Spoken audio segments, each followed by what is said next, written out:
Hola, hola a todos, bienvenidos a un episodio más de nuestro podcast, este espacio dedicado al crecimiento de las marching arts y el arte acá en Costa Rica y que bueno, está destinado también para el resto de Latinoamérica. El día de hoy tenemos un gran invitado, es un gran músico, porque es un gran músico de ya de talla internacional, pero además de eso es una gran persona que tiene muchísimo amor por el arte, muchísimo amor por la música y que nos lo demuestra en cada una de sus labores. Sin más, queremos presentarles a don Alexis Morales. Un placer, maestro. Josué, el placer es todo mío. Muchas gracias por la invitación y encantado de venir a compartir este espacio con vos.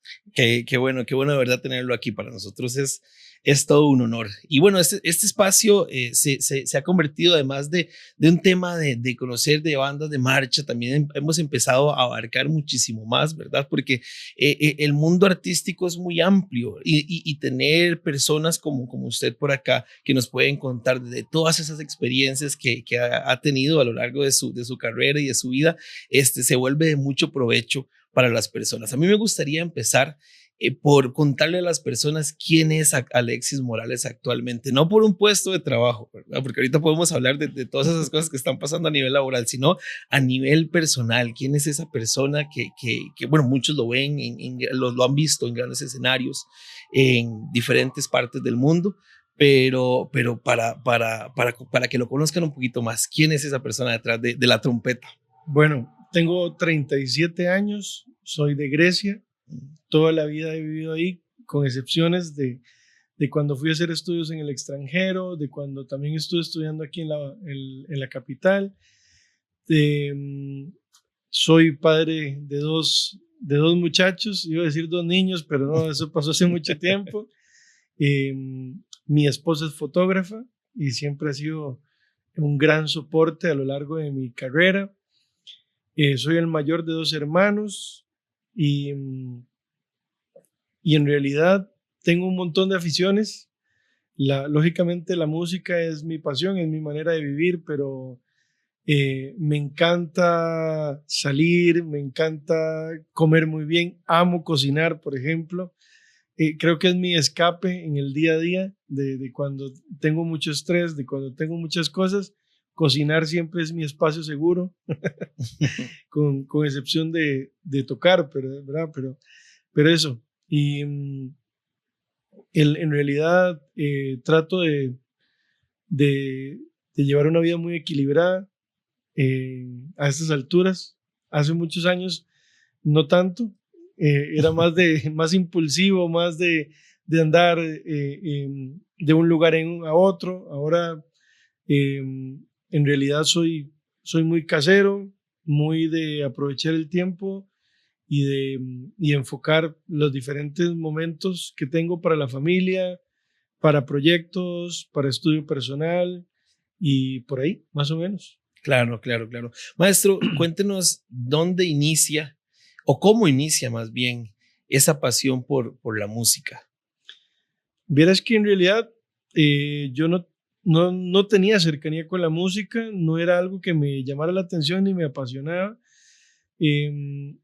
A raíz de que empiezan a surgir bandas rítmicas y melorítmicas en mi pueblo, entonces como que me entra la curiosidad y por supuesto que uno ve los desfiles y demás.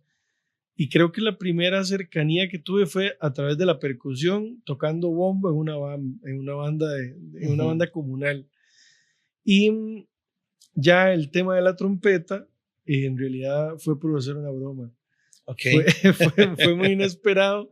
En mi colegio había instrumentos y estaban en desuso en ese momento y yo quise hacer la broma del día metiéndole una pelota de plasticina a la campana de una trompeta. Que por favor, si ven esto en casa, no lo hagan, no lo intenten. Y en eso llegó el profe de música. Yo sabía que estaba en una bronca terrible. Me dio chance de esconder la plasticina, pero me quedé con la trompeta en la mano. Okay. Entonces el profe me dijo, Morales, ¿querés tocar trompeta? Yo le dije, profe, es el sueño de toda mi vida. Y así fue como terminé llegando a mi casa con una caja rarísima, con peluche de ataúd, porque esas Sí. cajas viejas, y con la trompeta en mano. Mi mamá casi me la pone de sombrero. Inmediatamente me dijo que la devolviera. Y yo le tuve que explicar. Y yo, mami, no la puedo devolver. O sea, si no, ahí sí voy a estar en una bronca. Y vieras que de verdad sin esperarlo, porque en realidad yo estaba muy enfocado en las ciencias, inclusive en algunas ciencias sociales, y las artes no me, o sea, sobre todo la música no me apasionaba para nada. O sea, no me veía siendo músico hasta que tuve una trompeta en la mano y porque la empecé a usar para hacer bulla en los partidos del colegio, para asustar a la gente, o sea, todos los fines maquiavélicos posibles, menos para hacer música en realidad. Hasta que ya mis papás vieron de que tenían que encauzar de alguna manera eso y me sugirieron, búscate un profesor de trompeta y nosotros te ayudamos con las clases. Y así fue como conocí a Elmer Salazar, que en ese entonces era estudiante avanzado de trompeta en la Sinfónica, en el Instituto Nacional de la Música, y director de la recientemente fundada en ese momento banda del Colegio de Sarchi, del J. Orlich. Correcto. Después con los años pasaría a ser Sarchi Marching Band y todo esto, ¿verdad? Pero en ese momento estaba empezando. Y una vez de que conocí a Elmer, empecé en clases de trompeta con él y ahí fue donde de verdad hice match con la trompeta, con la música. Y 6 meses después de estar en clases de trompeta, ya estaba tomando la decisión de ser trompetista para el resto de mi vida. Claro, claro. Es el inicio más inesperado que pude escuchar. Yo no me esperaba eso, pero qué interesante, qué interesante. Mira, es que en diferentes ocasiones acá en el podcast hemos conversado acerca de este tema. Bueno, evidentemente hablamos mucho de las bandas de marcha, ¿verdad? Porque es nuestro tema principal, pero de cómo acercan la música a la población en general, tanto a las personas que van en los desfiles y escuchan una melodía que es afín a ellos, que pueden reconocer, porque lo escucharon en radio, la escucharon en donde sea, ¿verdad? Antes, y la reconocen en la banda, y también para los muchachos que forman parte de las agrupaciones, que entran igual, siento yo, de la manera más inesperada. Porque, por ejemplo, a mí me pasa, yo soy el director de la banda del Colegio Nuestra Señora, y llegan los chiquillos a séptimo, yo quiero entrar a la banda. Entonces yo, con el paso de los años, ya les voy contando. Mira, incluye que tenés que aprender a leer música y tenés que esto y lo otro. ¿Cómo? Tanta cosa, ¿verdad? Es tanto. No es nada más de darle. Sí. No, piensan que nada más es soplar y que soplan y ya va a sonar algo, ¿verdad? Entonces es muy particular. Maestro, y más adelante en su vida, para también comentarle un poquito a las personas y darles todo ese contexto de su carrera artística, bueno, seguimos por la UCR después, creo, ¿verdad? Sí. Exacto. Fui. Exacto. La UCR es su alma mater, entonces. Un año después de haber tomado clases con Elmer, es que yo también, o sea, la trompeta ya la recibí cuando tenía 15, casi 16. Ok. Entonces estuve todo ese año en clases con Elmer. Después fue que, como ya yo me había decidido a ser trompetista, empecé a buscar las diferentes opciones y apareció una vez, de hecho, Elmer me llevó a un concierto suyo de la banda avanzada de la Sinfónica del Instituto y estaba uno de los profesores de trompeta de la Universidad de Costa Rica. Entonces le dijo, mira, si ese muchachito es estudiante tuyo, decirle que se van a abrir audiciones en la sede central para etapa básica. Entonces, 6 meses después estaba audicionando, por dicha entré, hice mi etapa básica, mi bachillerato y mi licenciatura en la Universidad de Costa Rica. Aunque uno de los pasos más determinantes de mi formación, de mi vida, sobre todo en un momento en donde yo no avanzaba, no encontraba las respuestas y no encontraba el camino. Yo tenía el sueño, estaba totalmente entregado. Yo siempre, eso sí, vieras que sí, por dicha, he tenido de que he estudiado muchísimo. O sea, las horas que sean necesarias, nunca me ha importado. Entonces yo estudiaba, pero no avanzaba. Entonces tomo la decisión de buscar festivales en el extranjero. Ya yo, la ideal era irme a estudiar afuera, pero ya yo tenía a mi hijo mayor, estábamos ahí haciendo todo para acomodarnos en casa y casarnos y demás, o sea, todo. Entonces yo decía, bueno, no puedo en este momento irme afuera del todo, vamos a buscar otras opciones, y entonces empecé a buscar festivales y me voy para Islas Canarias a un festival en España. Me abrió los ojos al mundo, porque también todos los estudiantes que llegaban eran de un nivel avanzadísimo. Yo era el más malo por diferencia, por goleada. Y ahí es donde me topo dos grandes figuras determinantes en este camino, que son John Miller, que era el profesor de Royal College en Manchester, y Pierre Dutot, que Pierre era profesor en Lyon, en el Conservatorio Superior de Lyon, en Francia. Pierre me ve, me escucha y se ríe. Okay. Y me dice, mira, tenés que cambiar todo. Me hizo una pregunta muy, muy directa, muy franca. Se puso serio. Él siempre pasaba riéndose y vacilando, y se puso serio. Cruzó las manos y me dijo, vos en realidad querés ser trompetista. Okay. Pero me lo dijo con una fuerza, con un impacto, que fue la primera vez en mi vida que yo dudé en responder si de verdad quería hacer o no. Porque yo sabía que lo que venía después de eso no iba a ser agradable. Entonces yo le dije que sí, que yo iba a hacer lo que sea para ser trompetista. Entonces fue cuando me dijo, mira, tu embocadura no sirve de nada. Tenés tus conceptos básicos de técnica muy mal. Estás grande, ya tenés una edad en la que deberías estar tocando como todos los demás, y estás totalmente rezagado, y aparte tenés que empezar un proceso muy lento, muy tortuoso, y yo no voy a poder estar acompañándote en ese proceso. ¿Estás dispuesto? Entonces yo le dije que sí, o sea, ahí no había otra. Claro. Tiramos para adelante, me cambió la embocadura. Fue una cosa loquísima, me cambió la embocadura del todo, y a mí me dejó de sonar la trompeta más bien. Perdón, ¿a qué edad fue esto?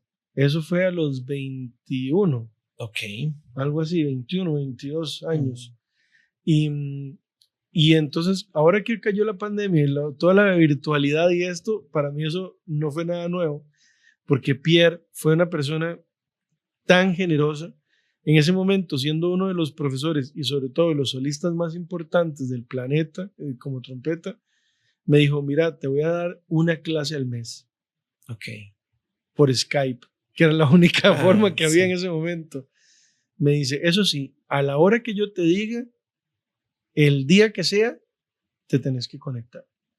Porque Pierre andaba, o sea, yo hice clases con Pierre en Singapur, Pierre en Sydney, Pierre en Londres, Pierre en New York.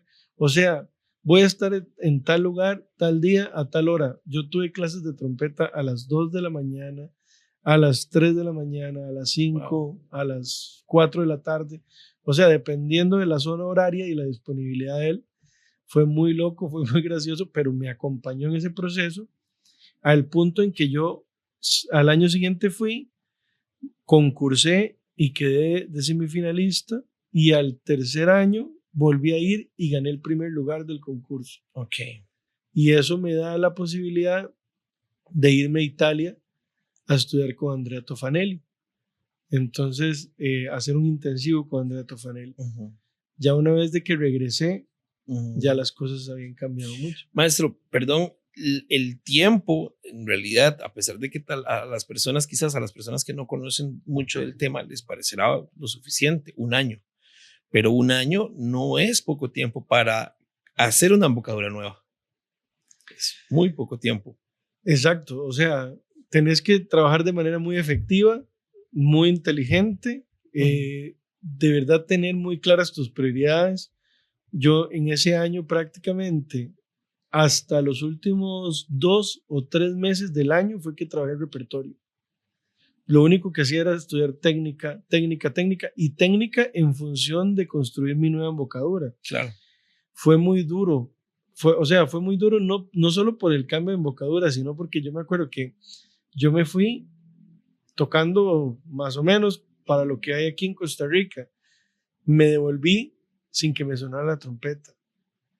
Y yo me acuerdo que muchos compañeros y mucha gente del entorno, del gremio, me tiró durísimo. Y se rieron, se burlaron en ese momento porque me decían, te fuiste a gastar $2,500, $3,000 en ir a un festival y más bien venís sin poder tocar. Claro. Ese era y entonces yo, aparte de estar, porque estaba destruido emocionalmente, que ni siquiera me sonaba la trompeta, aparte de eso, tuve que estar de verdad muy, muy claro y muy sereno en de verdad seguir el camino en el que yo quería confiar, porque lo que yo quería hacer con las palabras de Pierre era confiar en él, confiar Claro. en su guía y en lo que él me recomendaba, también porque tenía una trayectoria enorme, ¿verdad? Sí, por supuesto. Y un poco en soledad, porque si bien es cierto, tenía a Pierre de su lado, Pierre en cualquier lugar del mundo en ese momento, y acá en Costa Rica, un proceso que tal vez generaba poca credibilidad a otros colegas. Es que es eso, digamos, cuando estás más chamaco y no has hecho nada, entonces sos el loco. Sí, exacto. sos el bicho raro, le falta un tornillo, quizás 2 o 3.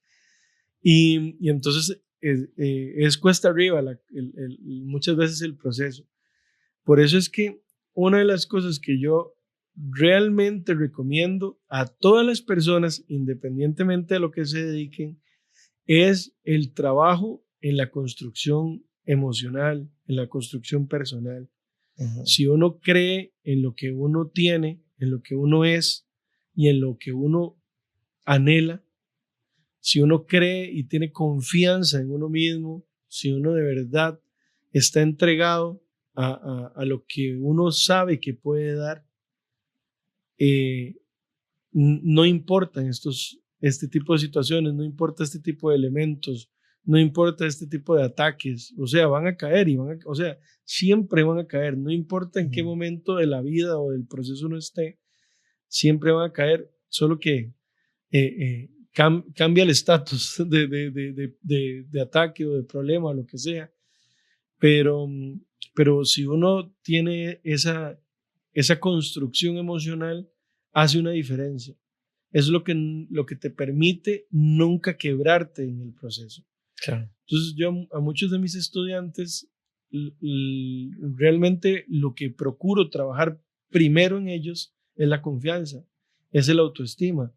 Porque, por ejemplo, en ese momento yo sabía que yo tocaba mal, pero, o sea, yo sabía que yo tocaba mal, pero yo sí sabía que yo era un muy buen trompetista, que no tenía las herramientas o que no estaba haciendo las cosas bien como para sacar el buen trompetista que tenía en mí, el buen profesional, el buen artista. Pero yo sabía que yo lo tenía aquí. Claro. Y entonces, por eso también la búsqueda de otras soluciones, de otros caminos que me llevaran a poder sacar ese artista. Porque mi frustración más grande era sentir un montón de música, era tener un montón de música en la cabeza y a la hora de querer sacarlo por la trompeta no salía. Salía como un 15 o un 20% de lo que yo tenía adentro. Entonces esa era mi lucha constante hasta que empecé a encontrar ya las respuestas en los caminos, a las personas correctas, y ahí fue donde la vida se me fue transformando y empecé a desarrollar una carrera ya como trompetista. Claro, claro, claro, comprendo. Qué camino tan de fe, ¿verdad? Y qué gran mensaje para los muchachos, porque bueno, este espacio lo ven muchas personas jóvenes, y es una lección muy importante, porque a veces sienten que al primer intento y no sale, es hora de rendirme, es hora de dejar esto y mejor busco otra cosa. Pero es un tema de mucha resiliencia en la vida.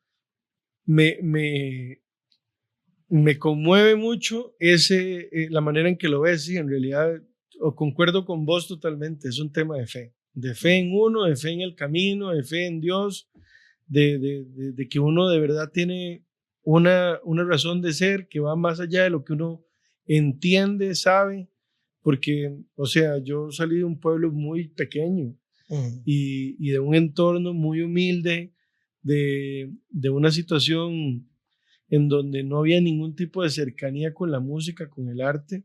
De hecho, mi escuela era de esas escuelas tan pequeñitas que no hay profesor o profesora de música, etcétera. Entonces,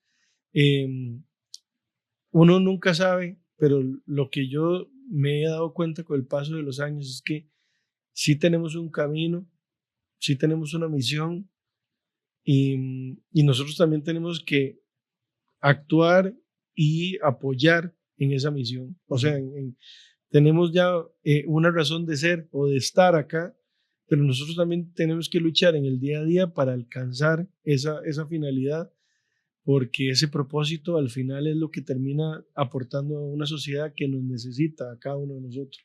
Claro, claro, claro, claro. Maestro, después me comentaba, llega a Italia. En Italia es ya se encuentra en la Academia de la Reina Sofía, es que se llama Universidad de la Reina Sofía. No, en Italia fue un intensivo, El intensivo en una escuela que se llama Becchi Tonelli, Ok.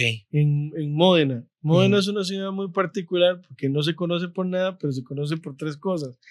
Fue donde nació Pavarotti y donde Pavarotti trató de hacer todas las obras benéficas y demás por Ferrari, que Enzo Ferrari fundó Ferrari ahí, y por el vinagre balsámico. Pero yo me fui a hacer con Andrea Tofanelli ahí un intensivo, que era un intensivo corto, porque también, o sea, no me podía ir mucho tiempo. En ese momento yo ya trabajaba para la Universidad de Costa Rica, tenía trabajos acá y demás, y igual, ya en ese momento sí, me había casado y tenía 2 hijos. Entonces... ya había una vida construida. Pues. Sí, me fui y regresé. Estuve como 6 meses allá. O sea, eso sí era un tema fascinante porque era prácticamente todos los días clase de trompeta, por eso se llamaba así como un intensivo, porque era muy, muy enfocado a la práctica instrumental. Y regresé y vieras que ahí fue cuando empezó, es muy curioso porque cuando vos tenés este tipo de experiencias como que te dan una validación y la gente muchas veces ni te ha escuchado, pero como fuiste a tal lugar, estudiaste con tal persona, hiciste esto, inmediatamente el teléfono empieza a sonar. Y me acuerdo que del primer lugar que me llamaron fue de Panamá a hacer una clase maestra allá. Esto hace bastante, o sea, por lo menos de unos 10, 12 años. Y yo no sabía, o sea, cómo se manejaba este mundo, nada, no tenía ni idea. Me acuerdo que me llamaron. Bueno, sí, maestro, es que tenemos un festival de metales y queremos que usted sea el profesor invitado. Sabemos de que estudió con Andrea Tofanelli en Italia, etcétera. ¿Cuáles son sus honorarios? Y yo, o sea, si esta gente hubiera sabido cuál era mi contexto, hubieran sabido que yo habría ido de gratis.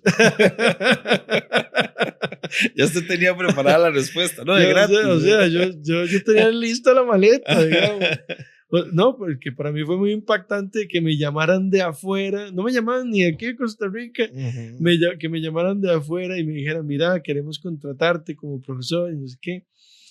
Y de hecho, fue muy gracioso porque me dijeron, bueno, para serle honesto, me dice, no nos diga, antes de que nos diga, le vamos a ser muy honesto, nuestro presupuesto es tal.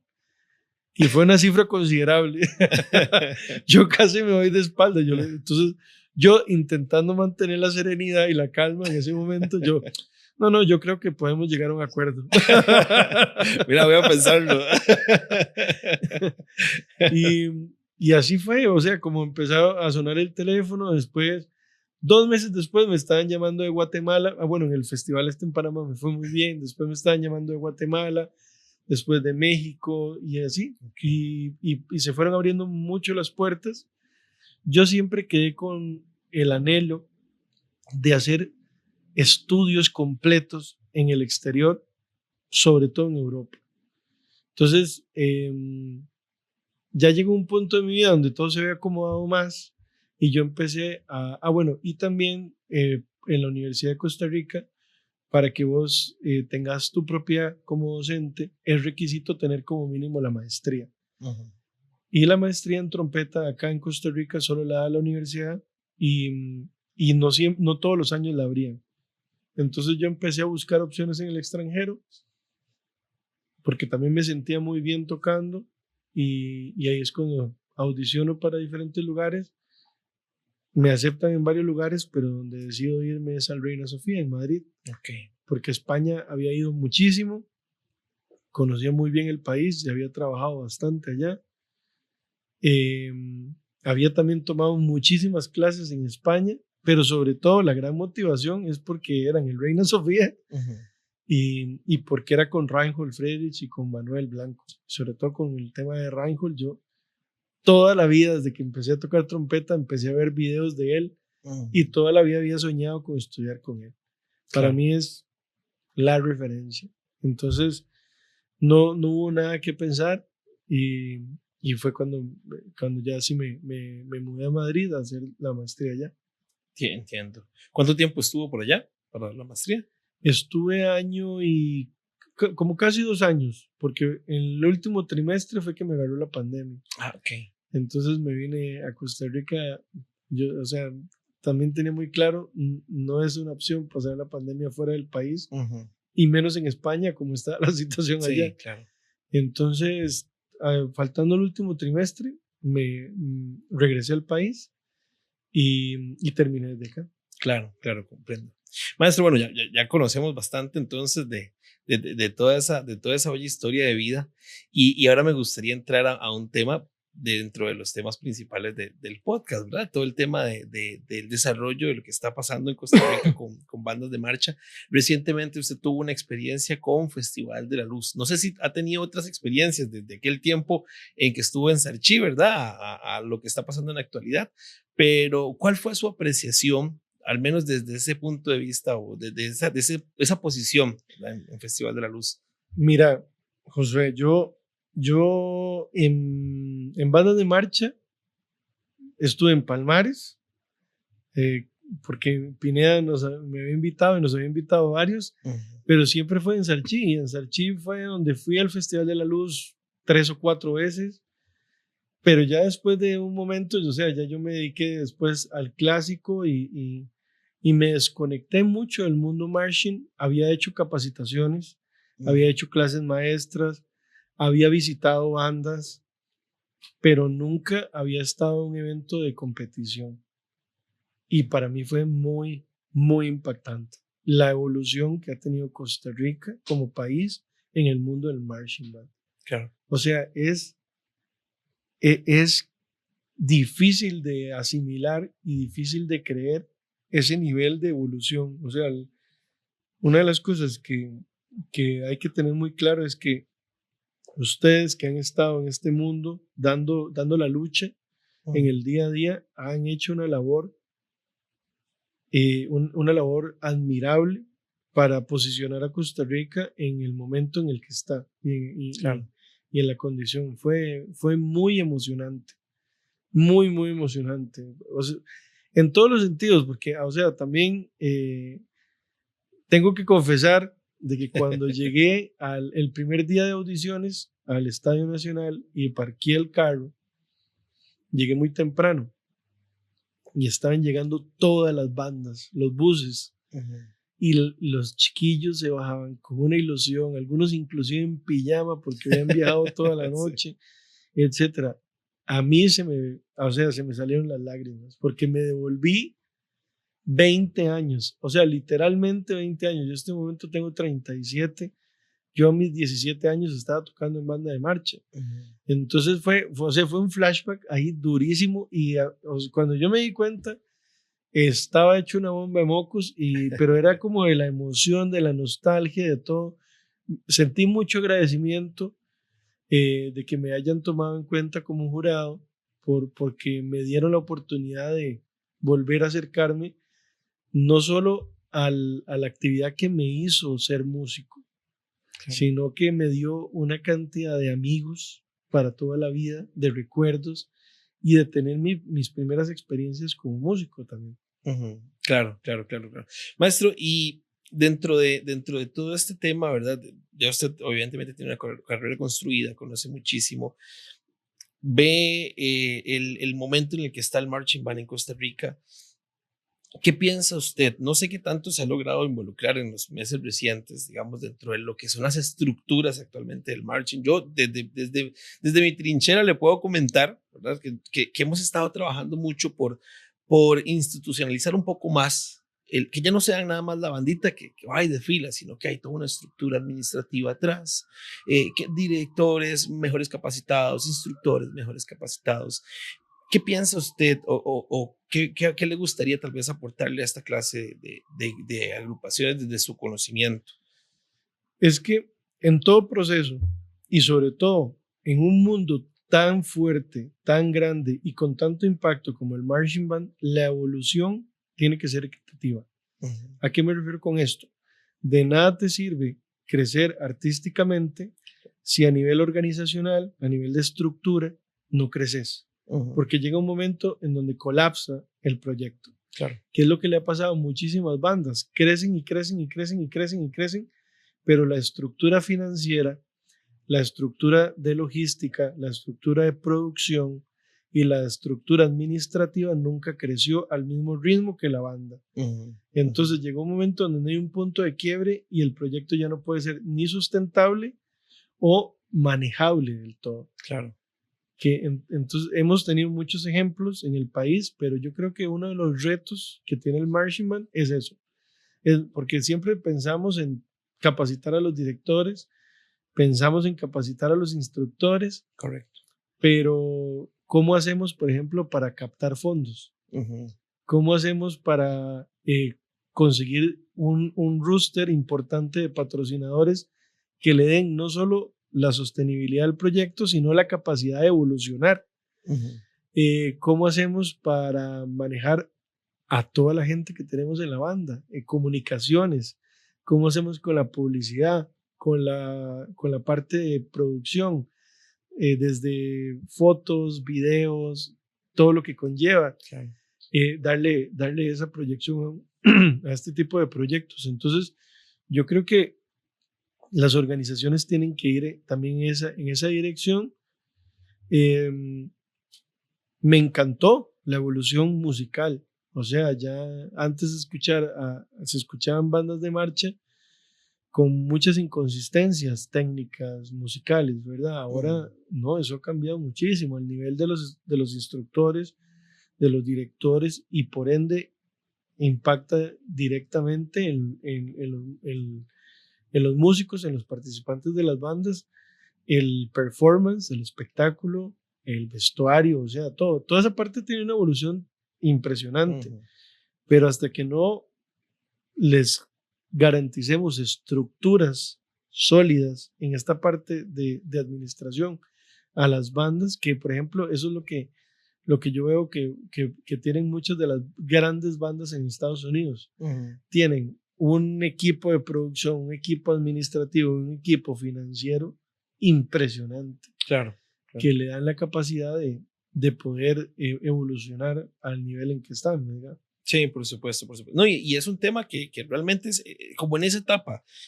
Recientemente hablábamos varios compañeros y demás, y identificábamos que estamos en ese momento de la historia, ¿verdad? Que ya pasó todo ese momento de construir un proyecto desde cero y empezar a levantarlo poquito a poquito, sino que ya hay proyectos que tienen la suficiente solidez como para llegar y básicamente convertirse en una empresa, una producción de esa clase.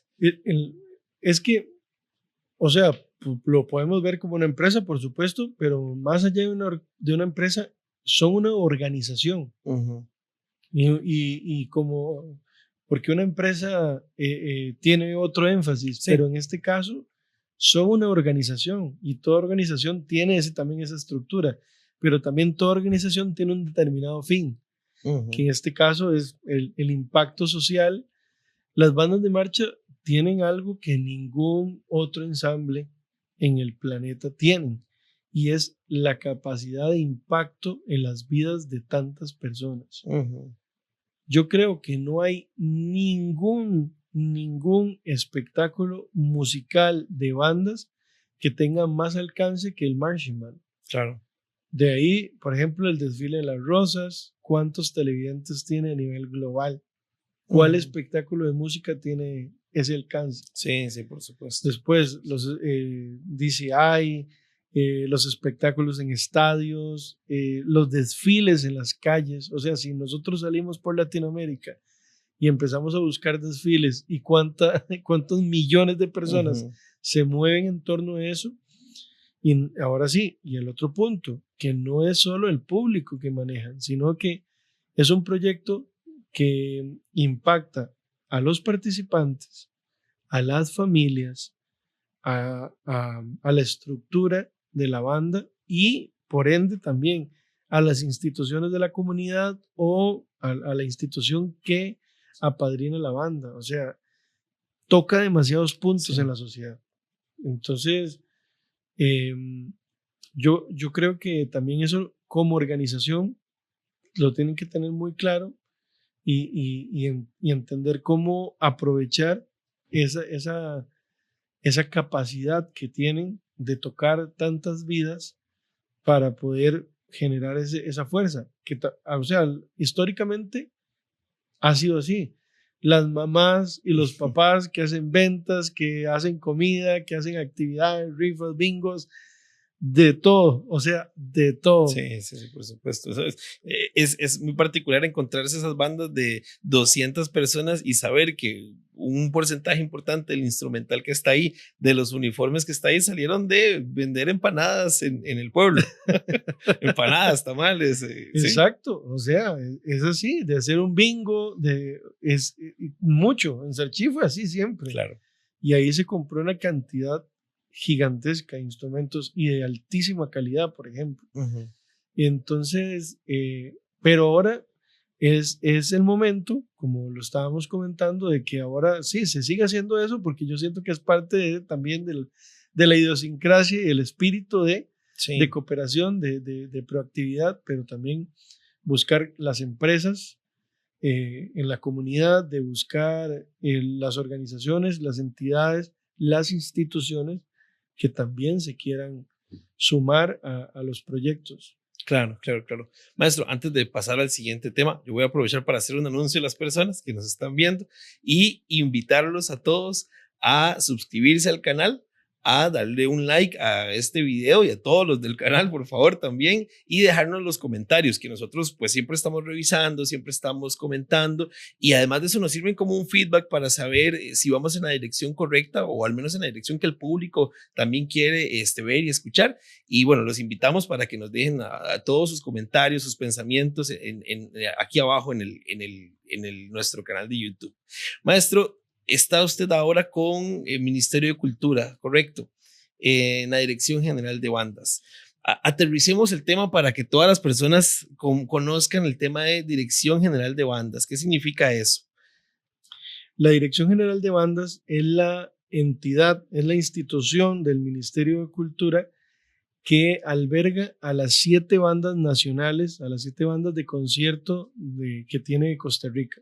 Son 7 bandas profesionales, una en cada una de las provincias. En total hacemos un promedio de 600 conciertos al año, todos gratuitos en todo el territorio nacional para toda la población costarricense, desde la niñez hasta Ciudadanos de Oro. Eventos oficiales de gobierno también, o sea, para Cancillería, para los diferentes ministerios, las diferentes instituciones. Somos una institución muy antigua. El otro año la dirección como tal cumple 180 años y algunas de las bandas son inclusive más longevas. Wow. Estas bandas, perdón que lo interrumpa, se desprenden de la tradición militar que existió en Costa Rica hace muchísimos años. Totalmente. Todas las bandas nacieron como bandas militares. O sea, estas 7 bandas nacieron como bandas militares. Correcto. Éramos empleados del ejército. Con la abolición del ejército, las bandas pasan a ser de seguridad pública, del Ministerio de Seguridad Pública, y en 1972, con la creación del nuevo Ministerio de Cultura y Juventud, que en ese momento era Cultura, Juventud y Deportes. Correcto. Pasamos al Ministerio de Cultura y ya dejamos de ser soldados y policías y músicos a ser ya plenamente artistas del ministerio. Me parece, perdón, un gran paso. En los 70s pasa esto, ¿verdad? Un gran paso porque además de eso, entonces el gobierno reconoce a los músicos dentro de la gama profesional para generar contrataciones. No sé en qué posición estaba en ese momento la Sinfónica Nacional. Bueno, sí, ya tenía rato de estar existiendo, ¿no? Sí, pero o sea, la orquesta también sufre una reestructuración. Ok. Por ejemplo, en su momento se recontrató a prácticamente todo el personal, o sea, se cambió el personal que había de la orquesta y se recontrató personal nuevo. En su mayoría o prácticamente todos eran extranjeros Okay. que fueron contratados para la orquesta y para dar clases en lo que estaba recién fundado como el Instituto Nacional de la Música. Con bandas, no, o sea, siempre desde tiempos militares habían tenido un salario y de hecho un muy buen salario. Okay. Y cuando se pasa o sea, simplemente se fue cambiando la institución, pero siempre fue un trabajo remunerado y en buenas condiciones. El tema es que cambiaron mucho el trato, porque, por ejemplo, el otro día estaba revisando documentos, los castigos, o sea, ahora las sanciones disciplinarias cambiaron mucho con respecto a cuando eran militares. Por ejemplo, para contarte uno de los casos, faltar a un concierto eran 3 días de calabozo. Así, los famosos calabozos. Ese tipo de cosas. O llegar sin el uniforme era un día de calabozo. Wow. O sea, cosas así. Sí, cosas militares de la época. Que ahora es impensable, ¿verdad? Entonces, ese es el cambio sobre todo. Ahora sí, la Dirección General de Bandas históricamente ha sido como el ente que ha guiado o ha facilitado o ha ayudado a todas las bandas del país, de una u otra manera, ya sea con capacitación, inclusive con facilitar material de lectura musical, de obras, piezas, arreglos, composiciones y demás. Lamentablemente una época en donde se cortó esa línea. Okay. Y entonces como que se desconectó, nos quedamos muy encerrados en nuestras 7 bandas y perdimos como esa cercanía con el resto del mundo bandístico del país. Sí, claro, eso para mí de hecho es muy nuevo. O sea, me refiero a que no conocía esa función de la dirección. O sea, entonces quiere decir, cuando hablamos de acercarse a bandas, hablamos de grupos en general en el país. Todo tipo de bandas, o sea, todo tipo de bandas. De hecho, te estoy hablando de los 70s, por ejemplo, se hacían capacitaciones nacionales de bandas organizadas por la dirección. Entonces, músicos, directores o el mismísimo director general de bandas daba capacitaciones a los músicos de las bandas de todo el país. También Costa Rica, o sea, Costa Rica tenía 1000 veces más bandas antes que ahora. Ok. Estamos hablando de que Costa Rica llegó a tener en los 50s, 60s, más de 200 bandas. Ok. ¿Bandas de qué clase? Bandas sinfónicas. O sea, pero estas bandas sinfónicas también hacían sus marchas, sí. Hacían de todo, o sea, desfilaban, tocaban conciertos, tocaban retretas, recreos y demás. Claro, de hecho, justo me hace recordar, estaba viendo hace poco unas grabaciones, de las primeras grabaciones que se hicieron acá en Costa Rica, primeras cámaras que hubo, y una de las primeras grabaciones fue, supongo que alguna festividad, ¿verdad? Comunal. Y era una banda de desfile muy europeo, de hecho, el corte y las tubas al frente, sí. Entonces, ahora, claro, conecto toda esta información. Qué importante y qué interesante, porque aprovechando este espacio, ¿verdad? Y este espacio que lo ven muchas personas dentro del gremio de las bandas de marcha y todo eso, es un gran objetivo que se podría plantear, el poder acercarnos como o sea, gremio. ya está ya está la voluntad.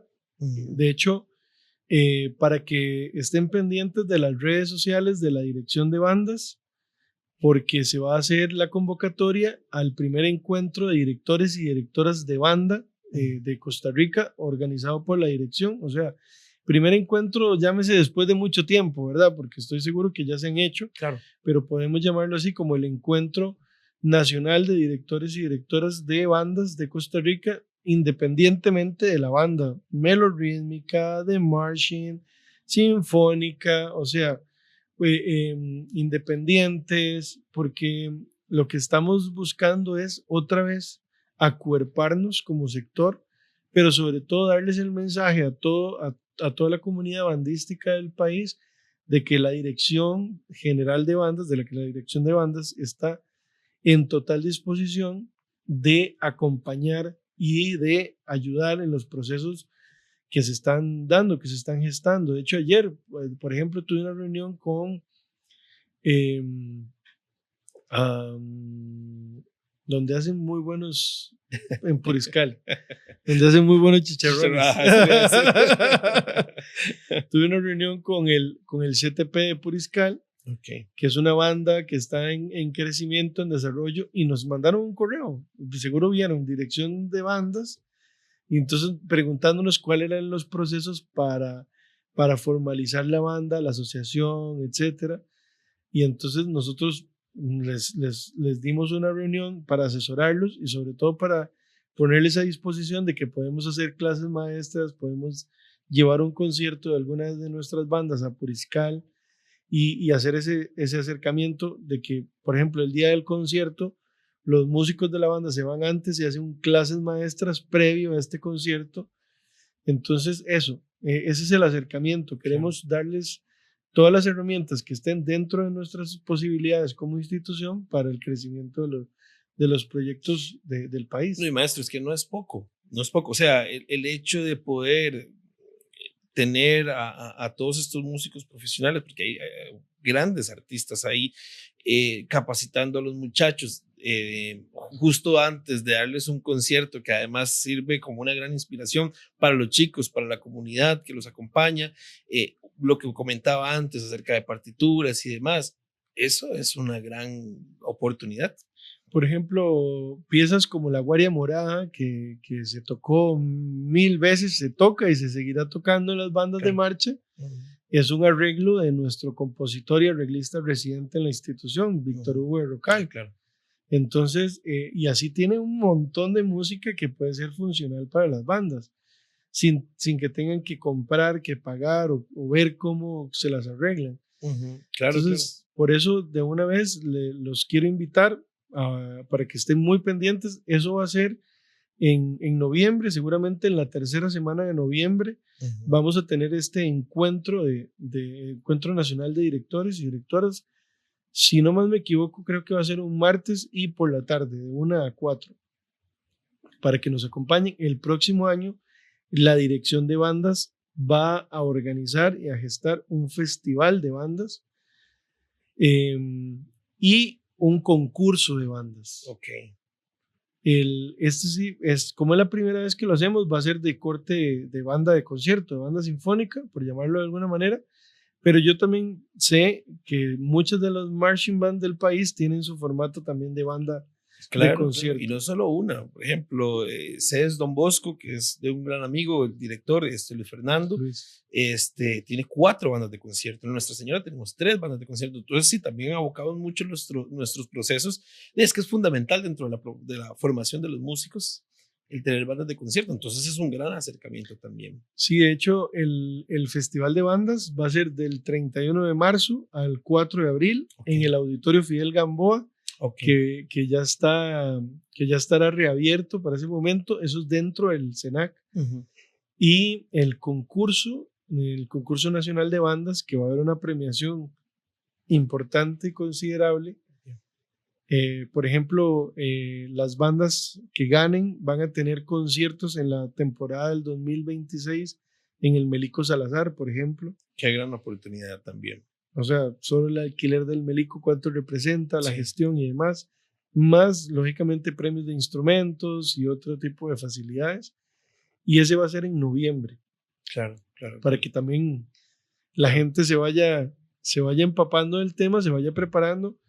Esto es inspirado en los concursos de banda que se suscitan en Valencia, en España, que es como el más grande, y los concursos en Colombia, por ejemplo, que también es otro gran paraíso de bandas.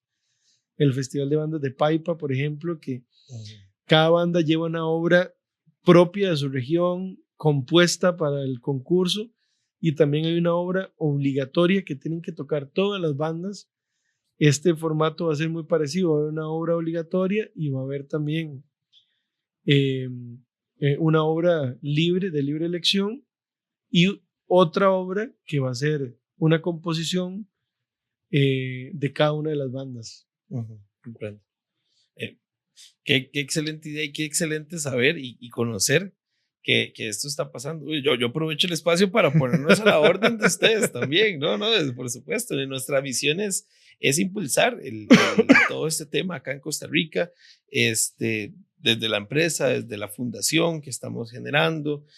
Hace poquito comentábamos con varios compañeros que estamos en este proyecto de generar una federación de todo el tema de bandas de desfile acá en Costa Rica, que consideramos que es un tema muy importante.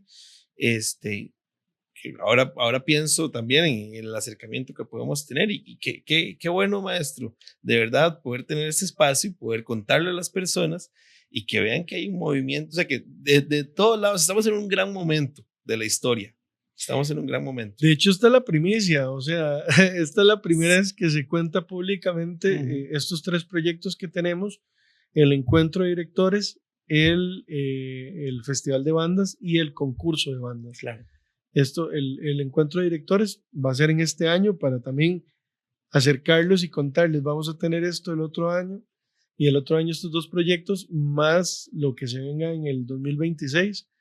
En realidad, mi gran anhelo como director general de bandas es eso, es reunir a la comunidad, que entendamos que unidos vamos a ser más fuertes, que esto es un proyecto país, que aquí no cabe, no caben las rencillas, las envidias, la división, que si de verdad entendemos que cada proyecto tiene su alma, su espíritu, su lugar, su proyección, y puede aportar a esta gran formulación de que Costa Rica se convierta en una potencia no solo regional, sino mundial en el tema de las bandas de marcha.